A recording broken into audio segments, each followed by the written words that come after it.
A worker in Sarnia, Ontario has been electrocuted while repairing damage caused by the Superstorm Sandy, as Canadians clean up from the weakening post-tropical storm that continues to swing east, bringing with it heavy rainfall and strong winds.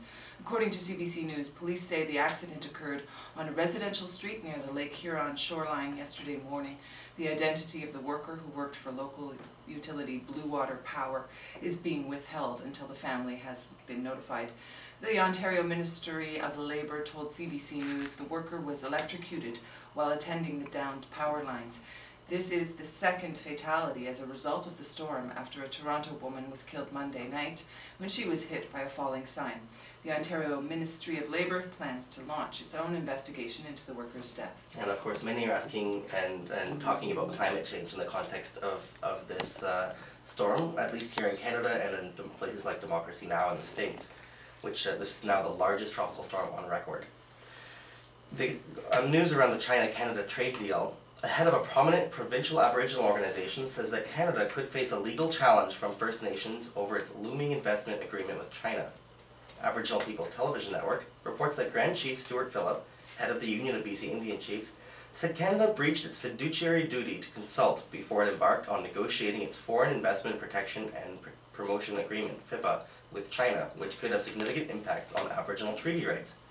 Meanwhile, opposition critics charge that the investment treaty with Canada is about to be ratified despite almost no parliamentary debate.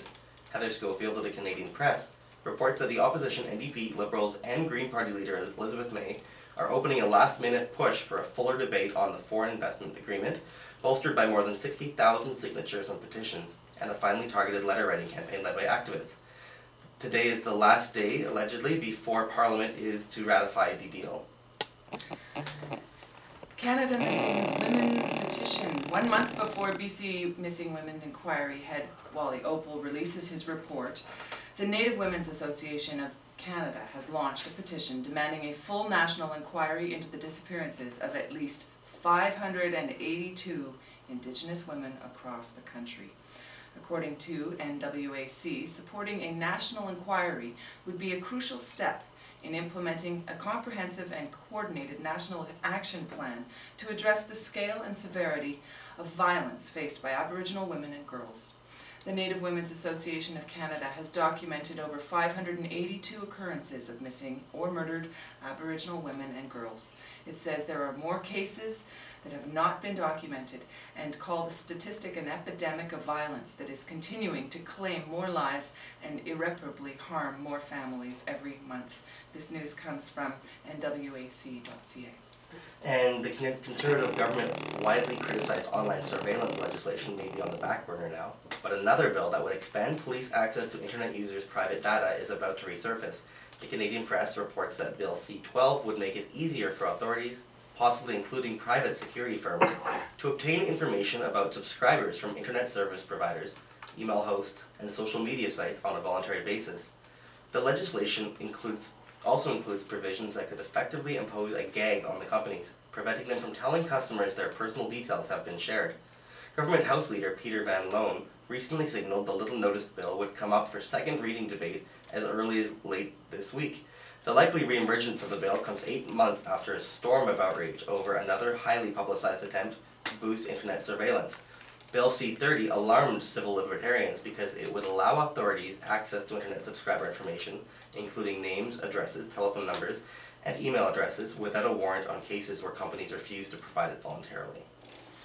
Canada's immigration freeze. The federal government has frozen immigration levels for the 7th straight year. Immigration Minister Jason Kenney announced Wednesday, noting Canada will admit between 240,000 and 265,000 newcomers in 2013.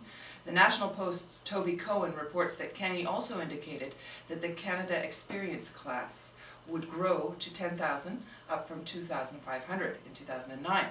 The stream, which facilitates permanent residency for temporary foreign workers and international post-secondary students who have already gained Canadian experience, has been growing steadily every year. Recently, Kenney has announced a handful of new policy initiatives aimed at restricting who can immigrate to or even enter Canada. Last week, he laid out a new rule stating the Canadians or permanent residents who bring their spouse to Canada from overseas now have to live together in what the government calls a legitimate relationship for 2 years. Otherwise, the sponsored spouse could lose permanent resident status, a change that critics warn could force women to stay in abusive relationships. Kenney also tabled legislation that would give Canada the authority to bar those who, it says, publicly glorify terrorism or incite hatred from visiting Canada.